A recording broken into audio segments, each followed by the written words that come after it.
Hey folks, welcome back to the channel. It's me, your motorcycle buddy, and today I'm super excited to share the story of my recent big ride, a trip of over 1600 miles from New Jersey to Atlanta and back.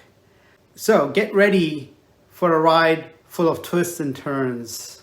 But before we jump into the adventure, let me introduce you to my ride, a cool BMW R1200GS 2013, as you see in this picture. It's been with me through thick and thin, and I've added a few things to make it more comfy, like a lower Torotech seat. I've also added engine guards. And of course, I've got this nifty enough K2 system that records all my journey moments. Now, when it comes to carrying stuff, I've got this hefty 40-pound Barlini bag. It's called the motorcycle dry bag that you see behind me in yellow, strapped to the back seat, which I snagged from Amazon.com. Now, planning has been a secret weapon for me, and I use mymaps.google.com and Garmin Basecamp for directions, and use morecast.com to stay ahead of the weather. So let's look at how I built the maps for this trip. So the first stop I have for planning is the Google Maps. It's mymaps.google.com. So what I really do is I do a point A to point B. In this case, the first leg I wanted to do was about 450 miles. And I thought, okay, let me get to Durham, North Carolina. And that was my target. And for the first day. And then I put that in, and then it gives me the route. And then I put in the second leg, which is from Durham, North Carolina to Windward Parkway, Alpharetta. That was my destination. And then coming back, I kind of went all the way from Windward to West Windsor. Now, one of the things that I realized while traveling this route is that I have to go through Washington, D.C. and Fredericksburg area. Now, this area gets very crowded, and you have to go into the 495 loop from 95 and then back into 95. It can be almost parking lot at times, and if you don't time it right, it'll give you a lot of headache.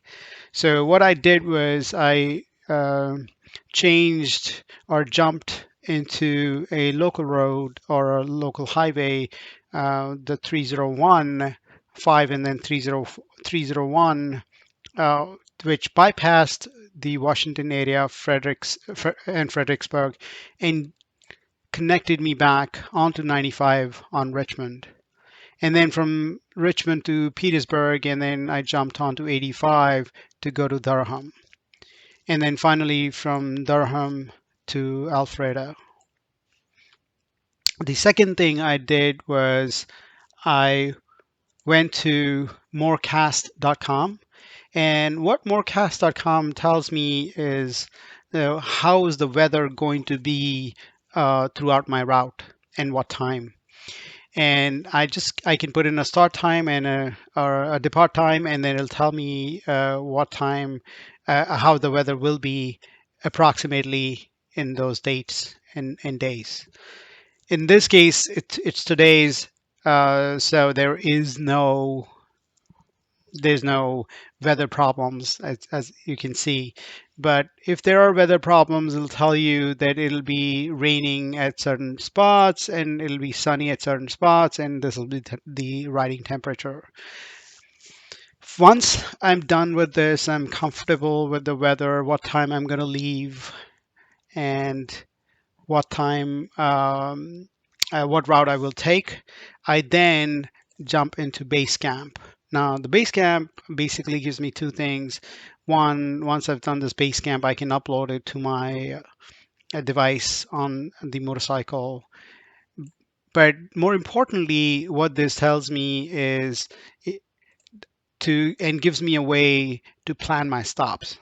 For example, while going, I wanted to stop around 180 to 190 miles from the start.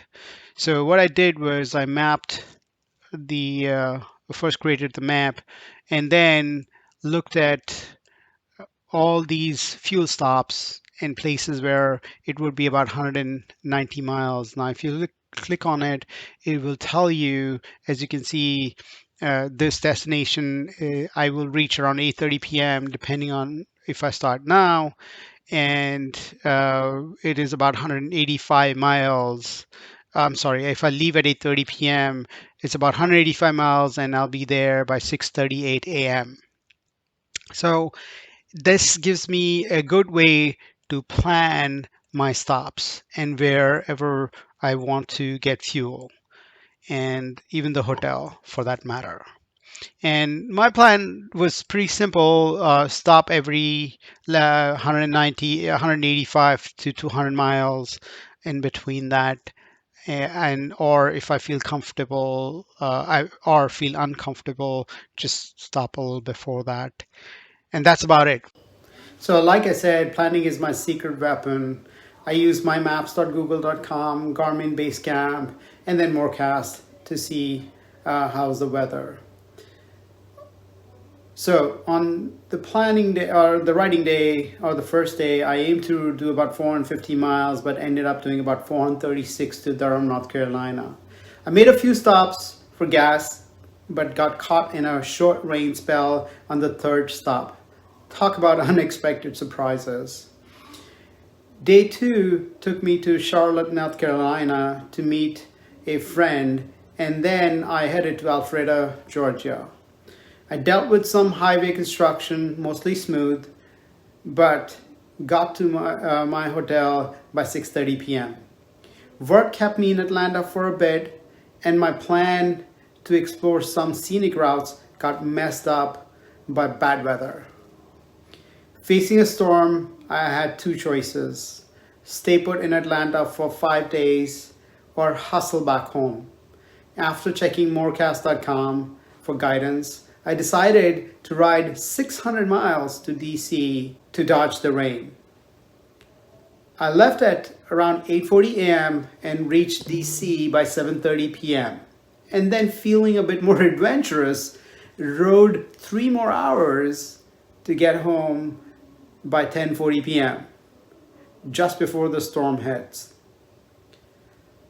Looking back at the 12 hours and 800 miles that I ended up doing, I realized a few things. My bike needs a better wind protector, and I need a more comfy helmet and reliable phone charger for navigation. So that ended my first journey of 1600 miles. But wait, the story isn't over. Since that ride, I've made some cool upgrades to my bike before my recent 2,700 mile trip to Florida and back. So stick around for those stories, and thanks for cruising along with me on this adventure.